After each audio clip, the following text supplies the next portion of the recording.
how and why we clean a wood stove. You might be surprised.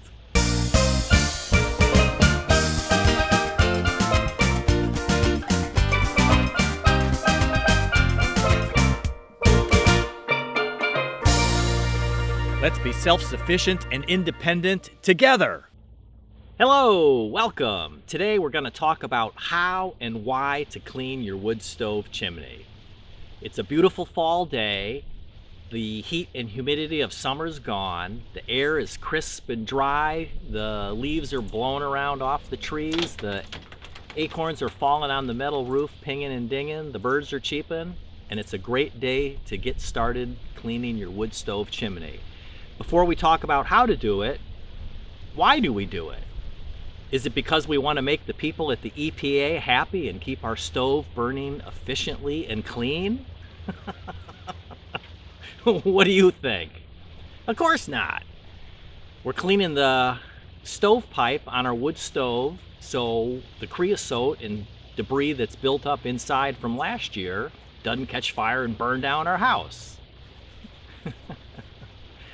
Yeah, those crazy people at the EPA making all kinds of rules and regulations. They're even making laws now and regulations on wood stove efficiency. I mean, no kidding. Like those bureaucrats don't have anything better to do than nanny state stuff and take away our rights to burn wood. I mean, what's the ultimate renewable resource? Firewood.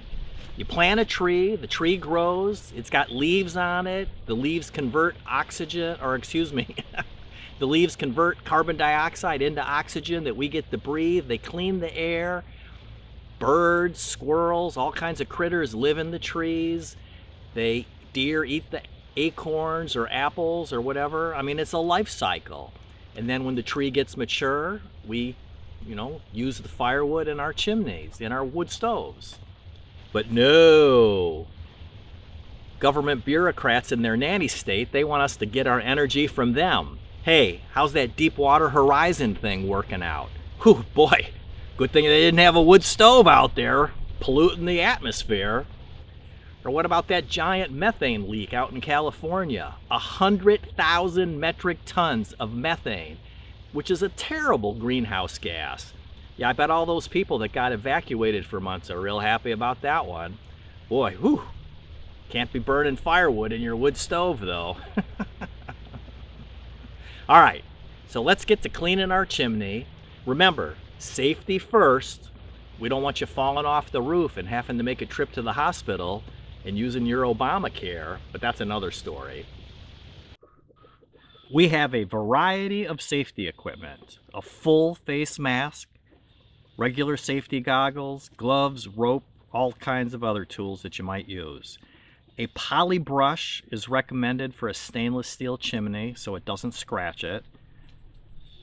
I have a 10-foot ladder, and that raises up to the back porch roof that I put on the house last year. Be really careful when you climb up onto a roof. Use whatever safety equipment you need. This is the Stovepipe Cap. It's stainless steel.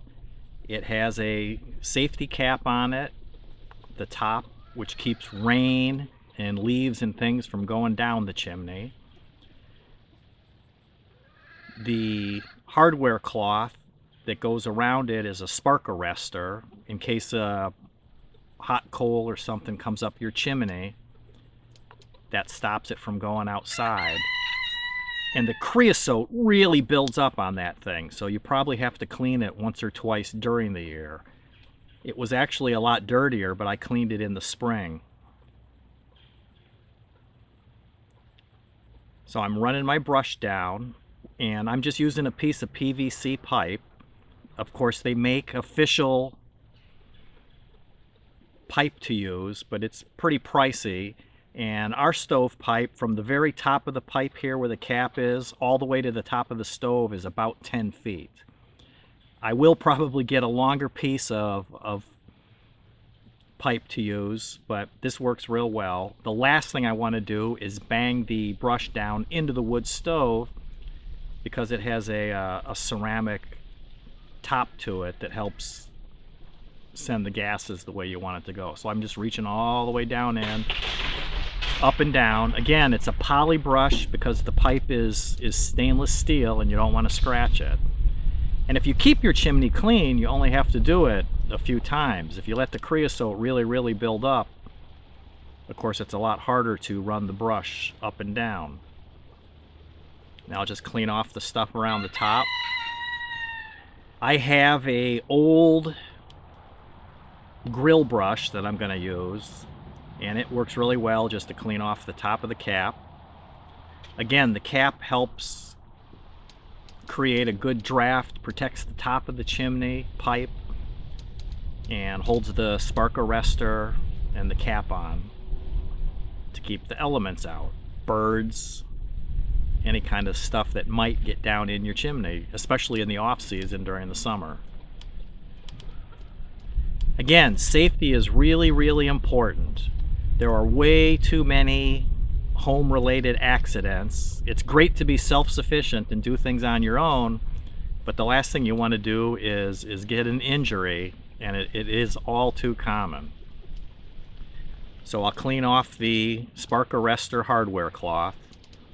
Again, you almost always have to do this once, even twice during the season. I just stand on the ground and look up at the chimney, and if I can't see through the wire, I know it's time to clean it. And if it gets really bad, when you open the door on your wood stove, the smoke will kind of backdraft into the house, so you know it's getting clogged up. So just really give it a good brush in. There's so much surface area on the wire, and the hot gas comes up out of the chimney and then hits that wire and cools off really fast. And the creosote builds up pretty quickly. Then you just put it all back together. It's just, the cap's just held on, those little arms there's just 4 little screws that hold this part on. So it's real easy to take it off, clean, and put it back on.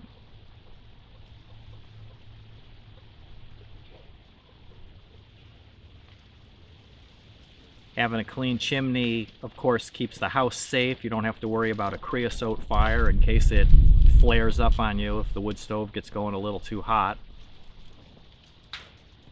And then you have a good draft, so you don't have your house doesn't get smoky smelling. Wood stoves are nice, but a lot of people, you don't want to smell like a campfire inside the house.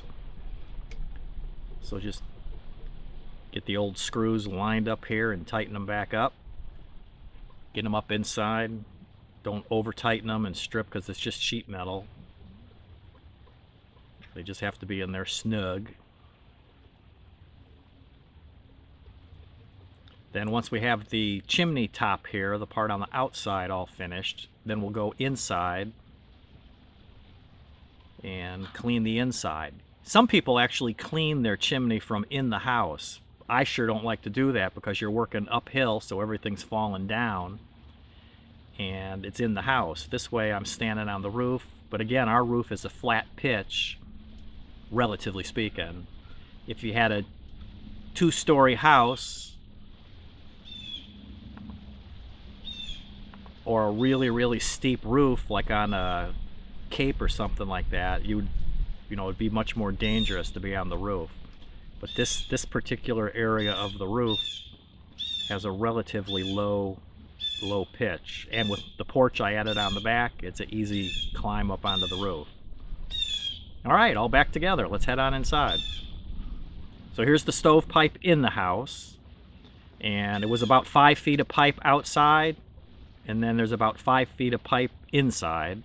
This is just a a single-walled steel pipe.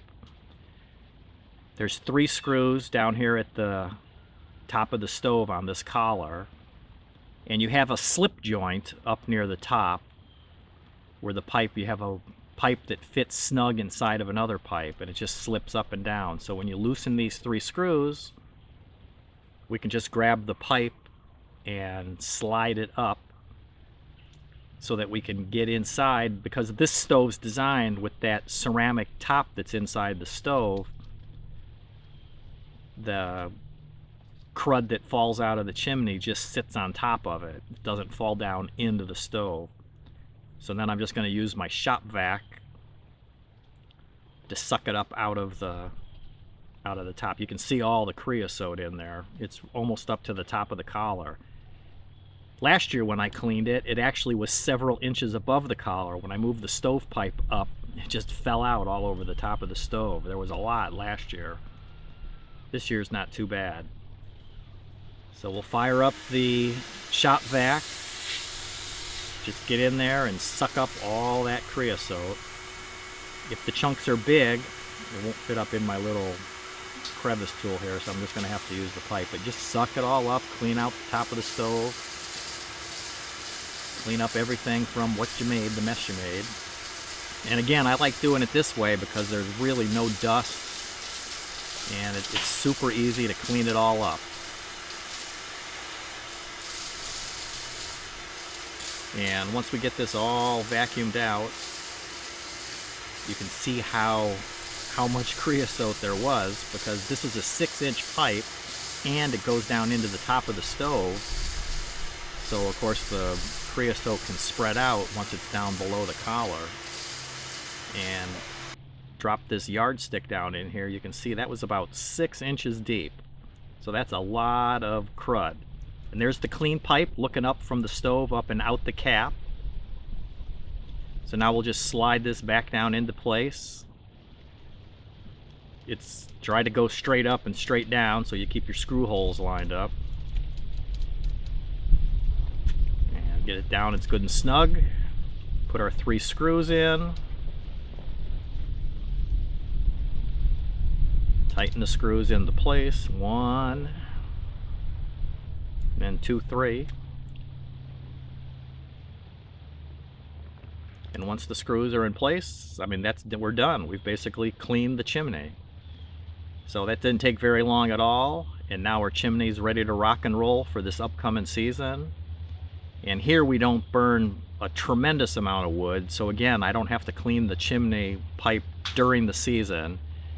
I just clean the top, take that cap off outside, and clean that hardware cloth screen that gets crudded up so that we have a good draft. And there's a little fire going, so we can see it's working. Smoke's going up and out the chimney like we want it to. Nothing's coming up into the room. We're good to go.